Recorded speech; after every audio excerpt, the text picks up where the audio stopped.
కడప జిల్లా జమలమడుగులో తెలుగుదేశం నియోజకవర్గ సమావేశం రసభాసగా మారింది. ఈ సమావేశానికి ఎంపీ సీఎం రమేష్ హాజరయ్యారు. ఆయనపై రామసుబ్బారెడ్డి అనుచరులు కుర్చీలు విసిరారు. ఆదినారాయణ రెడ్డికి మంత్రి పదవి రావడంపై రామసుబ్బారెడ్డి వర్గీయులు తీవ్ర ఆగ్రహం వ్యక్తం చేస్తున్నారు.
దయచేసి నేను చెప్తున్నా, ఒక్క నిమిషం ఆగండి.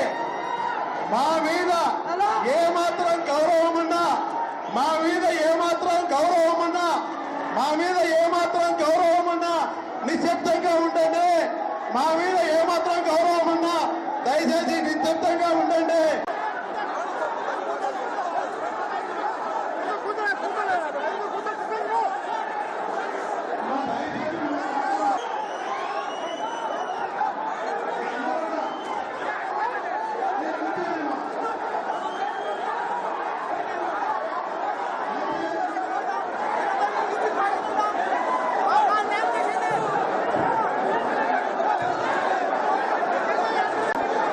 దయచేసి అందరూ